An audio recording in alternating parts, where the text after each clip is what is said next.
पहा, आता आपण अर्थशास्त्र म्हणजे काय थोडक्यात अर्थ आपण विचारात घेतला. आता आपण अर्थशास्त्राच्या ज्या व्याख्या आहेत या व्याख्या विचारात घेत असताना प्रथम आपण जे कौटिल्य आहेत या कौटिल्याविषयी आपण थोडीशी माहिती घेऊया. कौटिल्य कोण होते? तर हे मौर्य कालखंडातील एक महान राजकारणी, तत्त्वज्ञानी, अर्थशास्त्रज्ञ व राजकीय सल्लागार होते. त्यांना चाणक्य किंवा विष्णुगुप्त म्हणून ओळखले जायचे. त्यांची प्राचीन भारतातील अर्थव्यवस्थेवर अर्थशास्त्र हा राजकीय ग्रंथ लिहिला गेलेला आहे. असे हे कौटिल्य होते, ज्या कौटिल्याने आपल्या ग्रंथामध्ये अर्थशास्त्राविषयी जी माहिती त्या प्राचीन कालावधीमध्ये मांडली, त्यावेळी त्यांनी अर्थ म्हणजे संपत्ती आणि शास्त्र म्हणजे विज्ञान असं विवेचन केलं, ज्याचा अर्थशास्त्र म्हणजे संपत्तीचे संपादन आणि व्यवस्थापन असं केलं. इथे कौटिल्याच्या मते अर्थशास्त्र म्हणजे काय, तर संपत्तीचे संपादन आणि व्यवस्थापन म्हणजे वेगवेगळ्या मार्गांनी मिळवली जाणारी जी संपत्ती आहे ही कशा प्रकारे संपादित करावयाची, कशा पद्धतीने मिळवायची आणि ही मिळवलेली संपत्ती कशा पद्धतीनं उपयोगात आणावयाची किंवा कशा पद्धतीनं त्याचं व्यवस्थापन करावयाचं हे त्यांनी त्या आपल्या अर्थशास्त्र या ग्रंथामध्ये मांडणी केली. ज्या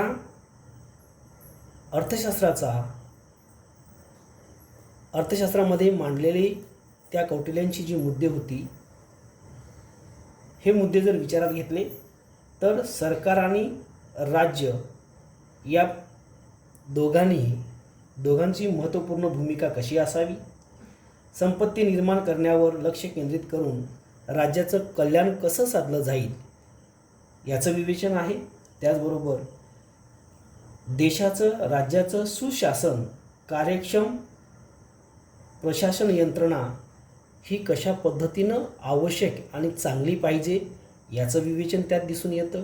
कारण ज्या पद्धतीनं आपण एका परिवाराचं नियोजन करतो, परिवाराचं सगळं सुख दुःख चांगलं वाईट हे आपण पद्धतशीरपणे नियोजन करतो, तशाच पद्धतीने एखादी राज्य चालवत असताना त्या राज्यावर नियंत्रण ठेवणं, त्याचबरोबर ते राज्य चांगल्या पद्धतीनं कसं चांगलं चालवलं जाईल यासाठी प्रशासन जे आहेत, वेगवेगळे विभाग, त्या विभागावर असणारे प्रशासकीय अधिकारी कोण असावे, कसे असावे, त्यांनी कसा कारभार करावा, कसं काम पाहावं, या संपूर्ण बाबीची त्या अर्थशास्त्रामध्ये कौटिल्याच्या माहिती दिसून येते. त्याचबरोबर अर्थशास्त्रामध्ये कौटिल्याच्या राजकीय कल्पनांचं संकलनसुद्धा दिसून येतं. म्हणजेच केवळ अर्थशास्त्रामध्ये केवळ आर्थिक बाबीचंच नाही, तर राजकीय ज्या काही वेगवेगळ्या प्रकारच्या कल्पना हव्या असतात त्या कल्पनांचं सुद्धा संकलन केलेलं त्यांच्या अर्थशास्त्रामध्ये दिसून येतं. आणि म्हणून त्यांच्या आजही कौटिल्याच्या अर्थशास्त्रातील जे काही महत्त्वपूर्ण मुद्दे देशाच्या विकासासाठी, देशाच्या अर्थव्यवस्थेसाठी उपयोगी पडतात, त्याचा वापर अजूनही देश चालवणारे सरकार करत असताना दिसून येतं. आणि म्हणून कौटिल्याच्या अर्थशास्त्राला आजही महत्त्वपूर्ण स्थान सामाजिक शास्त्र म्हणून म्हटलं जातं. आता अर्थशास्त्राची आधुनिक कालावधीतील ज्या वेगवेगळ्या प्रकारच्या वेगवेगळ्या अर्थतज्ञांच्या व्याख्या आहेत, या व्याख्यांचा जर विचार केला तर त्यात पहिलं नाव आहे ॲडम स्मिथ. जे ॲडम स्मिथ सनातनवादी अर्थशास्त्रज्ञ म्हणून ओळखले जातात. ज्या ॲडम स्मिथना अर्थशास्त्राचे जनक म्हणून ओळखले जातात, या ॲडम स्मिथने आपल्या राष्ट्राची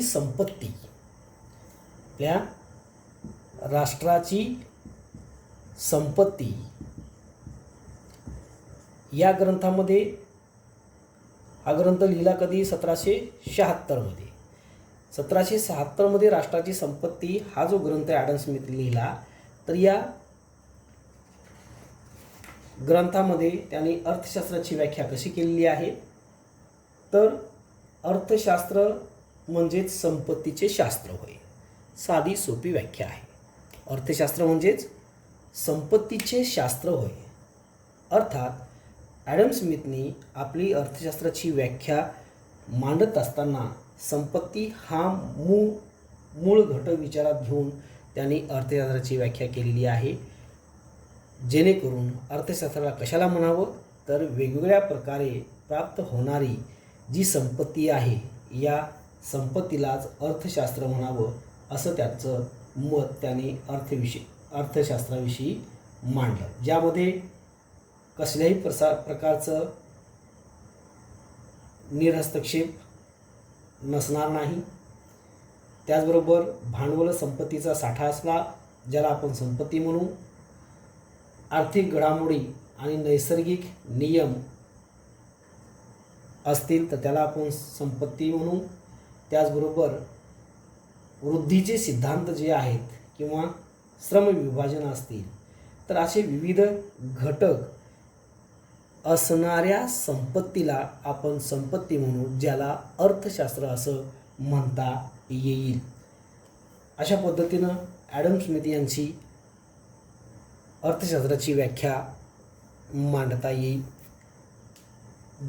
दुसरे अर्थतज्ञ आहेत अर्थशास्त्राची व्याख्या करणारे प्राध्यापक अल्फ्रेड मार्शल.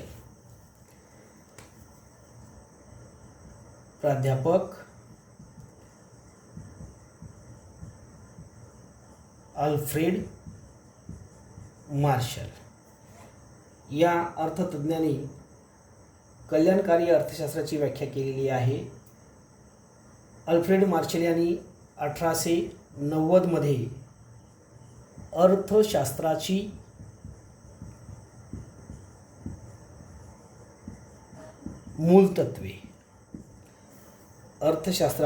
मूलतत्वे या ग्रंथामध्ये आपली कल्याणकारी अर्थशास्त्राची व्याख्या त्यांनी मांडली. हे नवसनातनवादी अर्थशास्त्रज्ञ म्हणून ओळखले जातात. तर अल्फ्रेड मार्शल यांनी अर्थशास्त्राची व्याख्या करत असताना अशी व्याख्या केली, मानवी कल्याणाचा अभ्यास करणारे शास्त्र म्हणजेच अर्थशास्त्र होय. एकंदरीत वेगवेगळ्या पद्धतीने वेगवेगळ्या मार्गाने जर देशातील मानवाचं कल्याण साधलं जात असेल, तर अशा या कल्याणकारी अभ्यासालाच अर्थशास्त्र असं या ठिकाणी म्हटलं गेलं. सांगण्याचं तात्पर्य म्हणजे ज्या देशामध्ये मानवाचा कल्याण साधला जातो आहे, होत आहे, तर हे मानवी कल्याण कशा प्रकारे होत आहे याचं विवेचन, याचा अभ्यास करणाऱ्या शास्त्राला त्यांनी अर्थशास्त्र असं या ठिकाणी म्हटलं गेलं. म्हणजे एकंदरीत मानवी कल्याण साधत असताना अनेक गोष्टी आहेत. अन्न, वस्त्र, निवारा, आरोग्य, शिक्षण, वाहतूक, दळणवळण, माहिती तंत्रज्ञान, न्याय, संरक्षण, या सर्व बाजूनी जर मानव हा चांगला आणि सुरक्षित असेल, तरच त्या ठिकाणी त्या मानवाचं कल्याण साधलं गेलेलं आहे असं म्हणता येईल. म्हणजेच थोडक्यात मानव जीवन जगत असताना त्या मानवाला सगळ्या सोयीसुविधा जर उत्तम मिळत असेल, तर त्याचं कल्याण साधलं गेलेलं आहे असं म्हणता येईल. तर हे कल्याण साधत असताना कशा पद्धतीनं कल्याण साधलं जातं मानवाचं, मानव प्रगत होतो आहे, मानव सुधारतो आहे, मानव चांगला जीवन जगतो आहे, तर या चांगल्या जीवन जगण्यापाठीमागे, मानवाचं कल्याण वाढत असल्या पाठीमागे कोणकोणत्या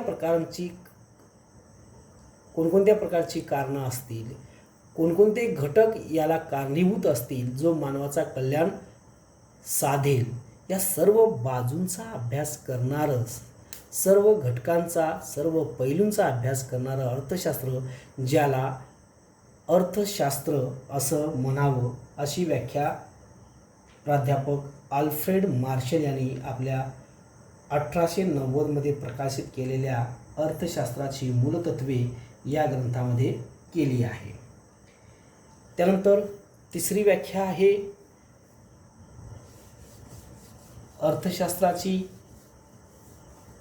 ती म्हणजे लिओनेल रॉबिन्स. तिसरी व्याख्या कोणाची आहे? लिओनेल रॉबिन्स यांनी 1932 मध्ये अर्थशास्त्राचे स्वरूप व महत्त्व या ग्रंथामध्ये, अर्थशास्त्राचे स्वरूप व महत्त्व या ग्रंथामध्ये आपली अर्थशास्त्राची व्याख्या दुर्मिळतेवर आधारित स्पष्ट केली. दुर्मिळता म्हणजे सगळ्यांकडे नाही, कुठेतरीच ती उपलब्ध आहे, ज्याला आपण दुर्मिळता असं म्हणतो. दुर्मिळ, भेटणं दुर्मिळ झालेलं आहे, कधी कधीच भेटणं होतं, किंवा ही वस्तू या एकाच ठिकाणी मिळते, ही वस्तू फार दुर्मिळ आहे, क्वचित आहे, ज्याला आपण दुर्मिळ या शब्दाचा अर्थ घेतो. तर दुर्मिळतेवर आधारित आहे.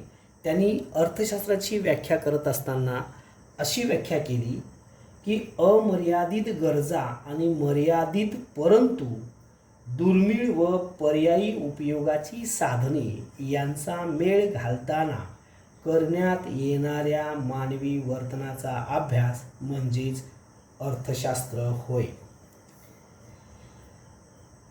बघा, या व्याख्येमध्ये भरपूर काही अर्थ दडलेला आहे. आता मानव समाज म्हटल्यानंतर, म्हटल्यानंतर या मानवाच्या गरजा काय असतात? अमर्यादित असतात. कोणती गरज कधी निर्माण होते आणि ती कधी पूर्ण होईल ते सांगता येत नाही. गरजा या अमर्यादित असतात, मानवाच्या अनंत असतात. मात्र त्या गरजा पूर्ण करण्यासाठी उपलब्ध असणारी साधनं मात्र मर्यादित असतात.